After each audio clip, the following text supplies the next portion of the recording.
By the time I came to the treatment center, things were in shambles. I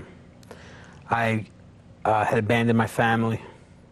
I was basically unemployable, and along the way had lost a couple of very good jobs in the radio industry.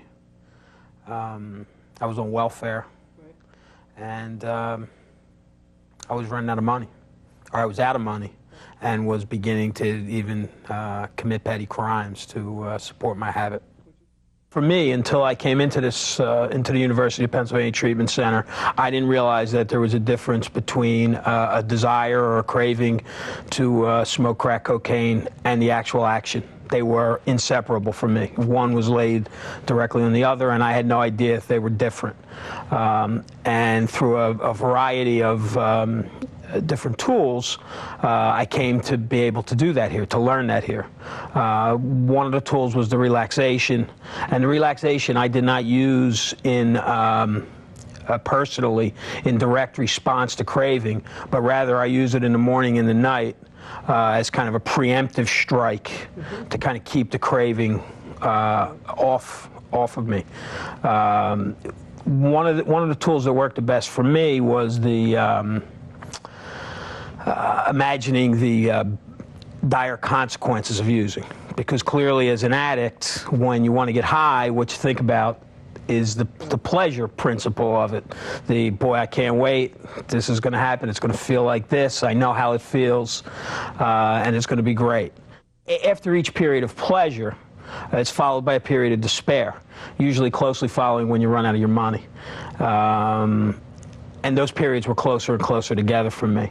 And at the treatment center, I learned when I had a craving to think it all the way through to the end, which was eventually broke and in some form of humiliation, and sometimes taking part in risky behavior to continue to support your habit.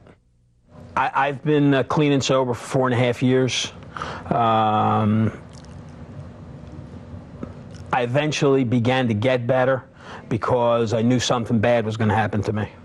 I didn't know if I was going to die or do time in prison, but so I knew my time was up and something bad was going to happen. Right now I feel like my sobriety is very solid, although I continue to take steps today to keep it that way, because although my sobriety is solid, the consequence of any relapse, in my opinion, will be fatal to me. I abandoned my family totally. The for sale sign was on my house, and yet I was back with my wife and daughter. I was able to see my wife through a disease that ended up being fatal, but I was able to end up being there for her. My daughter's 17 years old right now, very well adjusted, and recently received a scholarship to Tulane. I'm back. I was back in my career.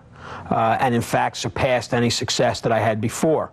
And I think it's important to know, because it's could give hope to people.